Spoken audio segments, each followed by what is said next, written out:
Okay, my little writers, I am going to model to you a continuation of our narrative nonfiction writing. I'm calling it part 2, where I'm going to move in. I have to finish up a little of my rising action. I'm going to move into the climax and add my research facts.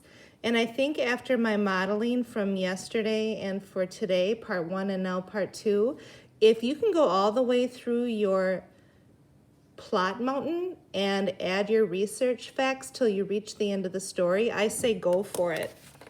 But just to remind you, I ended up here. I typed the story where I introduced when I was at home. I talked about hearing the scream, meeting the woman, grabbing the car out of the child, or the car out of the child, the child out of the car, and I started CPR. So I am ending right here. And I'm going to move forward today where most of you finished your rising action.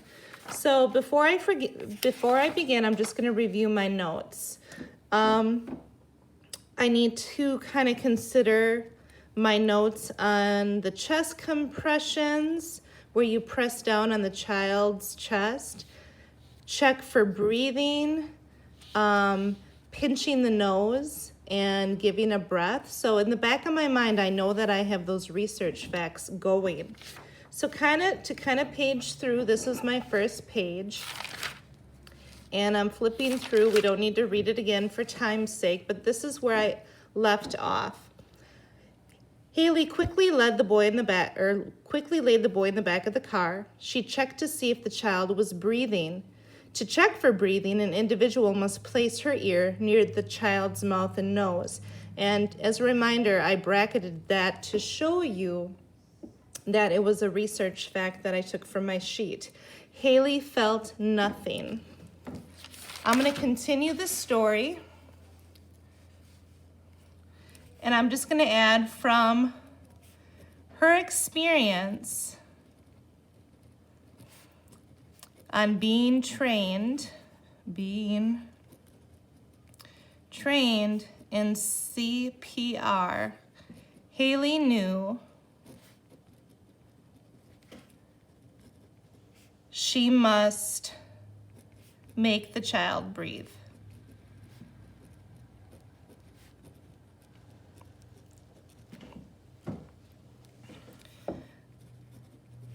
She placed her fingers on his chest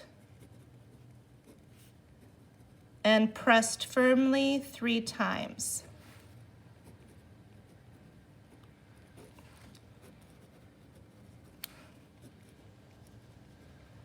Now I know that I should probably go to my research notes here just because it's in the back of my mind. Begin chest compressions, place the child on its back. I already mentioned that in my story. So here, place 2 fingers on the child's breastbone, press down. And that is about where I'm at in my story. So I'm going to put that here. In CPR on a child, a person needs to place 2 fingers on the child's breastbone. And again, I'm just going to bracket that off. I'll have that highlighted in green on my Google Doc, and you guys have been doing a nice job of doing that. After 3 compressions,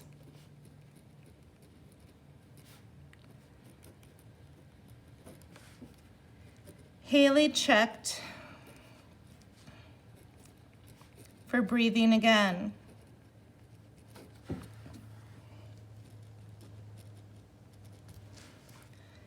She felt nothing. The child's chest was not moving. Now here, I'm going to go back to my notes.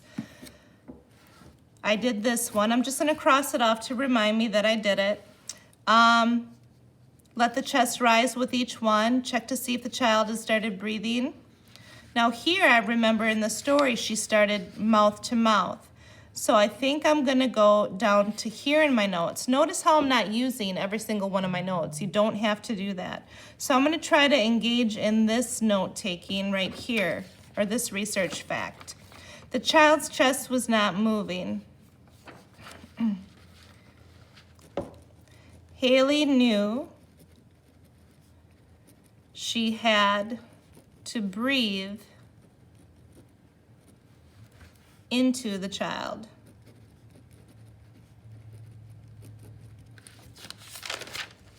Up here, I'm going to copy my notes. A person must pinch the nose and give 2 breaths. Again, I'm going to bracket that off.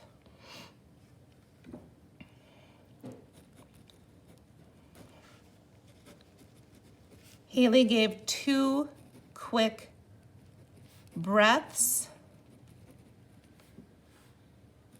and noticed the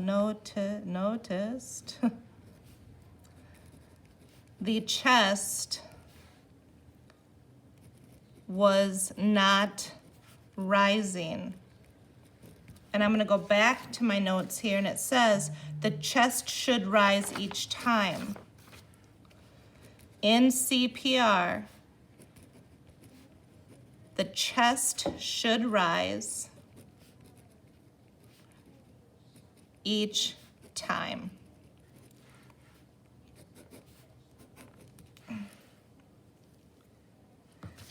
In my notes, it talks about repeating the compressions and breathing, but according to Haley's story, she didn't do that. She moved into the Heimlich maneuver. So I'm going to continue with my story there. In CPR, the chest should rise each time. Haley's gut was telling her it was something else.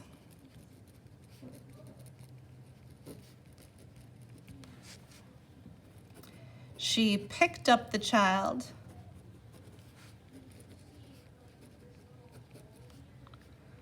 faced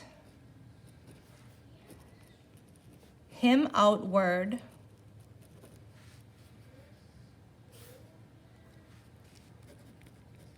holding him against her own body, holding him against her own body, and gave a tight squeeze. Now that's the part of Haley's narrative, or my narrative, where I start to do the Heimlich maneuver. And I could keep writing, I could keep adding to my notes, or adding my notes. For example, I wouldn't put repeat the compressions and breathe, because that's not what I did in the story, so I'm not going to use that note. But maybe I would add here, after 5 cycles, if the child is not breathing, call 911. With this, I could even add how I went on, did the Heimlich maneuver, how that blue ball popped out of his mouth, a big pop. But just for video and time's sake, I want you to add your notes, add your research notes, and add the narrative. Add your research notes, add the narrative. I, according to my story, just finished my rising action, but I think you guys will do a great job of moving into your climax, moving into your falling action and resolution, and just finish telling the story and adding those facts in each part. I really think you can do it. After this lesson, I'm going to check your narratives, see how well you're doing. If we need one more lesson, then I'll make one. But I think you guys are going to be just fine. Thanks for listening today.